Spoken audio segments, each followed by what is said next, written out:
മാലിന്യങ്ങൾ വേർതിരിക്കുന്നതിനിടെ ലഭിച്ച സ്വർണ്ണമാല ഉടമയ്ക്ക് തിരികെ നൽകി മാതൃകയായി പാലക്കാട് വാണിയംകുളം പഞ്ചായത്തിലെ ഹരിതകർമ്മ സേനാംഗങ്ങൾ. വീടുകളിൽ നിന്നും ശേഖരിക്കുന്ന പ്ലാസ്റ്റിക് മാലിന്യങ്ങൾക്കിടയിൽ നിന്നാണ് 2 പവനോളം തൂക്കം വരുന്ന സ്വർണ്ണമാല ലഭിച്ചത്.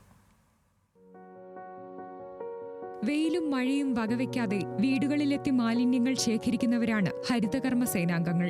പാലക്കാട് വാണിയംകുളം പഞ്ചായത്തിലെ ത്രാങ്ങാലി പ്രദേശത്തെ വീടുകളിൽ നിന്ന് മാലിന്യം ശേഖരിക്കുന്നതിനിടെയാണ് ഹരിതകർമ്മ സേനാംഗങ്ങളായ പ്രിയ, ഷീജ, വിജയലക്ഷ്മി എന്നിവർക്ക് സ്വർണ്ണമാല കിട്ടിയത്.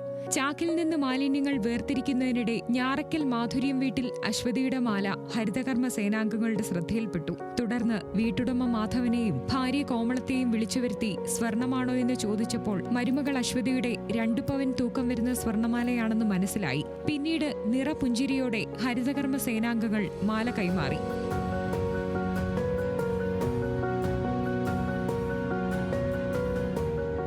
അവര് 2 കിറ്റിലായിട്ടാണ് തന്നത്.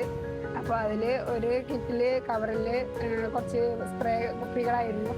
ചില്ലിൻ്റെ അടുത്ത മാസമാണ് എടുക്കുക. അതുകൊണ്ട് ഞാൻ ചില്ല് വേറെ വെച്ച് അതിലുള്ള ബാക്കിയുള്ള സാധനങ്ങൾ ഇതിലേക്ക് ഇടുന്ന സമയത്ത് ഈ ജ്വല്ലറി ബോക്സ് കയ്യിൽ കിട്ടി. അപ്പോൾ ഞാനത് എനിക്ക് ഇടാൻ നോക്കിയപ്പോൾ കിടുങ്ങണ കണ്ടിട്ട് തുറന്ന് നോക്കിയപ്പോൾ ഗോൾഡാണ് എന്താണെന്ന് അറിയില്ല, ചെയിന് കിട്ടി.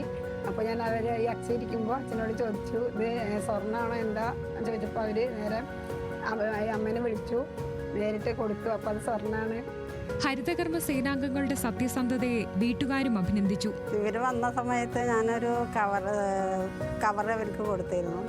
അവരതൊക്കെ കൊട്ടിയിട്ട് അതിൽ കുപ്പിയ ചില്ല വല്ലതൊക്കെ ഉണ്ടോ നോക്കാൻ വേണ്ടി കൊട്ടി നോക്കിയായിരുന്നു. അപ്പോൾ ഈ പാത്രം സ്വർണ്ണിട്ട് വെച്ച പാത്രം കുലുക്കിയിട്ട് ചേച്ചി ഇത് സ്വർണ്ണമാണോ എന്ന് ചോദിച്ചു വരും. അപ്പോൾ ഞാനിവിടെ തന്നെ ഉണ്ടായിരുന്നു. അപ്പോൾ അതേ സ്വർണ്ണാണെന്ന് പറഞ്ഞിട്ട് ഞാനത് വാങ്ങിച്ചു. വിവരമറിഞ്ഞ വാണിയംകുളം ഗ്രാമപഞ്ചായത്ത് പ്രസിഡന്റ് കെ ശ്രീജ ഹരിതകർമ്മ സേനാംഗങ്ങളെ ആദരിച്ചു. മറ്റു തൊഴിലാളികൾക്കും ഇവർ മാതൃകയാണെന്ന് പഞ്ചായത്ത് പ്രസിഡന്റ് പറഞ്ഞു. നമ്മുടെ നാട്ടിലെ ഹരിതകർമ്മ സേനാംഗങ്ങൾ ഇന്ന് നമ്മുടെ വാർഡിൽ ഇറങ്ങിയ ദിവസമായിരുന്നു. അപ്പോൾ അവർക്ക് കോമള ചേച്ചിയുടെ വീട്ടിൽ നിന്ന് ഒരു സ്വർണം കിട്ടിയെന്നുള്ള ഇത് ഫോട്ടോ കണ്ടപ്പോഴാണ് ഞാൻ അറിഞ്ഞത്. ഫോട്ടോ എടുത്തിട്ട് അവർ ഗ്രൂപ്പിലിട്ടുണ്ടായിരുന്നു. അത് കണ്ടപ്പോഴാണ് ഞാൻ അറിഞ്ഞത്. വളരെയധികം സന്തോഷം തോന്നി. ഇങ്ങനെ മാതൃകാപരമായ പ്രവർത്തനങ്ങൾ നമ്മുടെ ഹരിതകർമ്മസേന അംഗങ്ങൾ ചെയ്യുന്നത് വളരെയധികം അഭിനന്ദനാർഹമാണ്. എല്ലാ വാണിയംകുളം പഞ്ചായത്തിൻ്റെ എല്ലാവിധ അഭിനന്ദനങ്ങളും അവർക്ക് അറിയിക്കുന്നു. ന്യൂസ് മലയാളം, പാലക്കാട്.